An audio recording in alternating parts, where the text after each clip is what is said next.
രാത്രിയുടെ നിശബ്ദതയിലോ പകലിൻ്റെ ബഹളങ്ങൾക്കിടയിലോ ആകട്ടെ ആ ഒരൊറ്റ വാർത്ത കാട്ടുതീ പോലെയാണ് കേരളത്തിൽ പടർന്നത്. സഖാവ് പിണറായി വിജയൻ്റെ വീട്ടിൽ ED എത്തിയിരിക്കുന്നു. ആ മനുഷ്യനെ വീടിനുള്ളിൽ തടഞ്ഞു വച്ചിരിക്കുകയാണ്. ആ ഒരൊറ്റ വാചകം മതിയായിരുന്നു ആ നാടിൻ്റെ രാഷ്ട്രീയ ഭൂപടത്തിൽ ഒരു ചുവന്ന കൊടുങ്കാറ്റ് രൂപപ്പെടാൻ.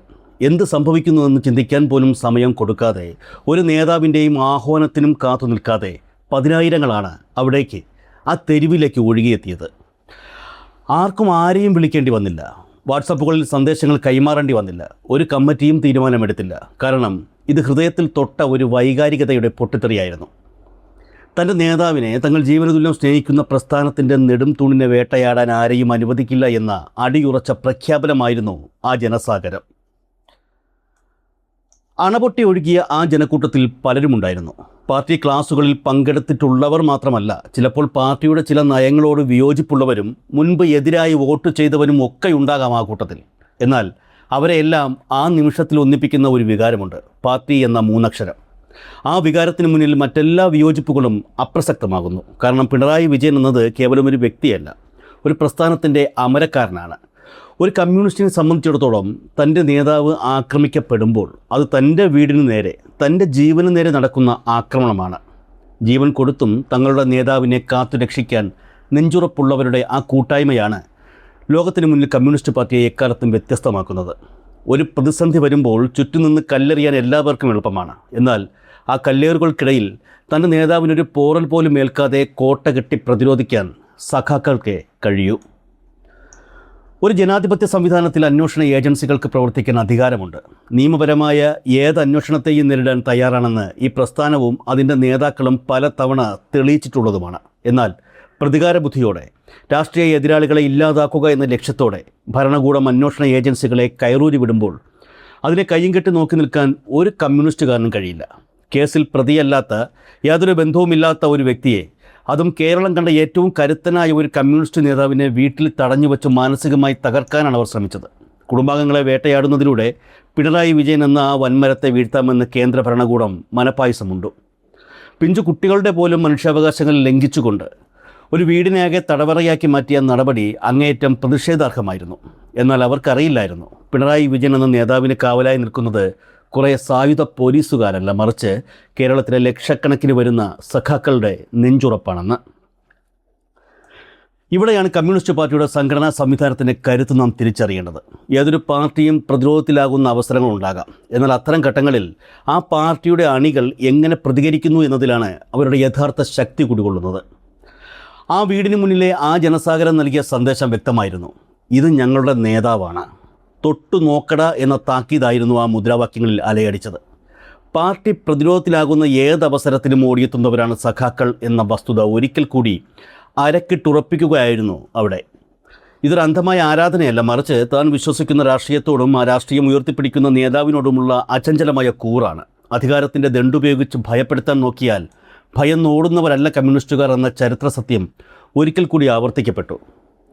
നിങ്ങൾക്കറിയാമോ, തോക്കിൻ കുഴലുകൾക്കും ലാത്തിയടികൾക്കും മുന്നിൽ പതറാത്ത ഒരു തലമുറയുടെ പിൻഗാമികളാണവർ.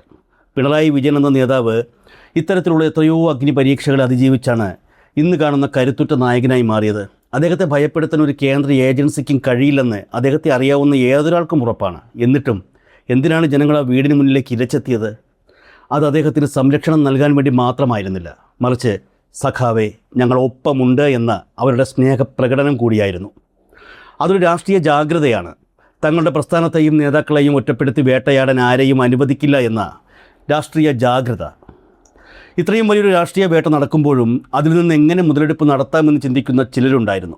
വലതുപക്ഷ മാധ്യമങ്ങളും കോൺഗ്രസും ഉൾപ്പെടെയുള്ള പാർട്ടികളും ഈ അവസരത്തെ ഉപയോഗിച്ചത് പാർട്ടിക്കുള്ളിൽ ഭിന്നതയുണ്ടാക്കാനാണ്. അവരുടെ കണ്ണുകൾ ഉടക്കിയത് ബിനീഷ് കൊടിയേരിയിലായിരുന്നു. മുൻപ് ബിനീഷിനെതിരെ സമാനമായ രീതിയിൽ കേന്ദ്ര ഏജൻസികളുടെ വേട്ടയാടൽ നടന്നപ്പോൾ അതൊരു സ്വകാര്യ വ്യക്തിയുടെ കേസാണെന്നും പാർട്ടി അതിൽ ഇടപെടില്ലെന്നുമുള്ള നിലപാടായിരുന്നു CPM സ്വീകരിച്ചിരുന്നത്. എന്നാൽ ഇപ്പോൾ സമാനമായ കേസ് വരുമ്പോൾ പാർട്ടി ഒന്നടങ്കം പ്രതിരോധം തീർക്കുന്നു. ഇതൊരു ഇരട്ടത്താപ്പല്ലേ എന്ന ചോദ്യമുയർത്തി ബിനീഷിനെയും പാർട്ടിയെയും തമ്മിൽ തെറ്റിക്കാനായിരുന്നു മാധ്യമങ്ങളുടെയും കോൺഗ്രസിൻ്റെയും ശ്രമം. ബിനീഷിൻ്റെ വായിൽ നിന്ന് പാർട്ടിക്ക് വിരുദ്ധമായി എന്തെങ്കിലും ഒരു വാക്ക് വീണ് കിട്ടാൻ അവർ കാത്തിരുന്നു. ഒരുപക്ഷെ സാമാന്യ ബുദ്ധിയിൽ ചിന്തിക്കുന്ന ഏതൊരാളും അത്തരമൊരു സാഹചര്യത്തിൽ സ്വന്തം പാർട്ടിക്കെതിരെ തിരിഞ്ഞേക്കാം. അവിടെയാണ് ബിനീഷ് കോടിയേരി എന്ന കമ്മ്യൂണിസ്റ്റുകാരൻ മാധ്യമങ്ങളുടെയും പൊതുസമൂഹത്തിൻ്റെയും കണക്കുകൂട്ടലുകളെ തെറ്റിക്കുന്നത്. മാധ്യമങ്ങളുടെ കുത്തിത്തിരിപ്പ് ചോദ്യങ്ങൾക്ക് മുന്നിൽ അക്ഷോഭ്യനായി നിന്നുകൊണ്ട് ബിനീഷ് നൽകിയ മറുപടി ഏതൊരു കമ്മ്യൂണിസ്റ്റുകാരൻ്റെയും രോമാഞ്ചമാണ്. അതൊരു രാഷ്ട്രീയ മറുപടിയാണ്. അതിലുപരി എൻ്റെ നേതാവാണ് സഖാവ് പിണറായി വിജയൻ.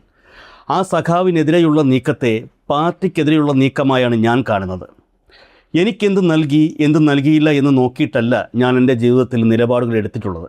അതിശക്തമായി ഈ പ്രതിരോധം തീർക്കാൻ പാർട്ടി എന്നെ എന്താണോ ഏൽപ്പിക്കുന്നത് ആ ഉത്തരവാദിത്വത്തിൻ്റെ മുന്നിൽ ഞാനുണ്ടാകും.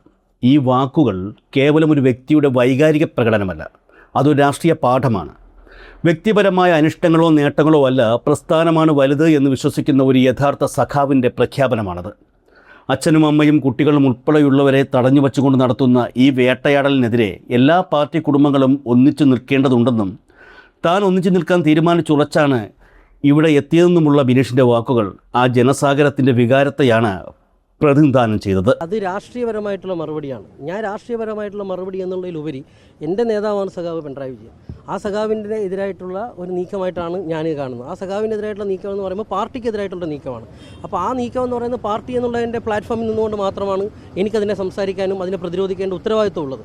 അപ്പോൾ എനിക്കെന്ത് നൽകിയില്ല എന്ന് നോക്കിയിട്ടല്ല ഞാനൊരു നിലപാട് എൻ്റെ ജീവിതത്തിൽ എടുത്തിട്ടുള്ളത്, ഇനി എടുക്കാനും പോകുന്നത്. അപ്പോൾ ഞാൻ അതിൻ്റെ ശക്തമായിട്ട് ആ പ്രതിരോധം തീർക്കാൻ വേണ്ടി എന്താണോ പാർട്ടി ഏൽപ്പിക്കുന്ന ഉത്തരവാദിത്വം അതിൻ്റെ മുന്നിൽ നിൽക്കും.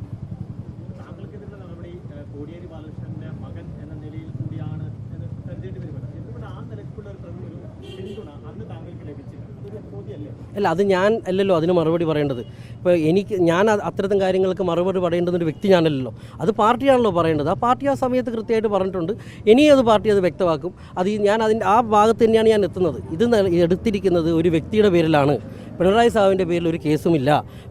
അങ്ങനെയുള്ള ആളെ ഈ വീട്ടിൻ്റെ അകത്ത് തടഞ്ഞു വെച്ചുകൊണ്ട് റെയ്ഡ് നടത്തുമ്പോൾ അത് എത്തരത്തിലേക്കാണ് പൊതുസമൂഹത്തിൽ വ്യാഖ്യാനിക്കപ്പെടുക എന്നുള്ളതിൻ്റെ നല്ല രാഷ്ട്രീയ ബോധം CPM-നുണ്ടല്ലോ. ആ ഭാഗത്തിൻ്റെ അടിസ്ഥാനമായിട്ടാണ് ഈ റെയ്ഡിനെ പ്രതിരോധിക്കാൻ വേണ്ടിയിട്ട് അല്ലെങ്കിൽ ആളുകളൊക്കെ തടഞ്ഞു നിർത്തി ഇതിനകത്ത് അനുവദിക്കില്ല എന്നുള്ള നിലപാടൊന്നും അല്ലല്ലോ CPM എടുത്തുള്ളത്. CPM എടുത്ത് റെയ്ഡ് നടത്തിക്കോട്ടെ, റെയ്ഡിൽ എന്താണ് വരുന്നത് നിങ്ങൾ ചെയ്തോളൂ. പക്ഷേ കേസിൽ കേസിലില്ലാത്ത ഒരാൾ ആ അച്ഛനെയും അമ്മയെയും കുട്ടിയെയും തടഞ്ഞു വെച്ചുകൊണ്ട് ഇവിടെ റെയ്ഡ് നടത്തുന്നു. അതിൻ്റെ ഭാഗമായിട്ടുള്ള ഒരു രാഷ്ട്രീയ പ്രേരിതമാണ് എന്നുള്ളതാണ് നിലപാട്. അത്രയുള്ളൂ. EDയുടെ വിവരങ്ങൾ എങ്ങനെയാണ് പാർട്ടിക്ക് ലഭിക്കുക? അല്ല, അത് പാർട്ടിയായിട്ട് ബന്ധപ്പെട്ട് നിൽക്കുന്ന നേതാക്കൾ ആണ് പറയേണ്ടത്. അതിനെക്കുറിച്ച് എനിക്ക് വരില്ല. ഞാൻ ഈ കുടുംബമായിട്ട് എപ്പോഴും ചേർന്ന് നിൽക്കുന്ന ഒരാളാണ്. എല്ലാ പാർട്ടി കുടുംബങ്ങളും എപ്പോഴും എല്ലാവരും ചേർന്ന് നിൽക്കേണ്ടതാണ്. എല്ലാ പാർട്ടി കുടുംബങ്ങളും ഒരു പ്രശ്നം വന്നാൽ ഒന്നിച്ചാണ് നിൽക്കേണ്ടത്. ഞാൻ ഒന്നിച്ചാണ് നിൽക്കാൻ തീരുമാനിച്ചിട്ടുള്ളത്.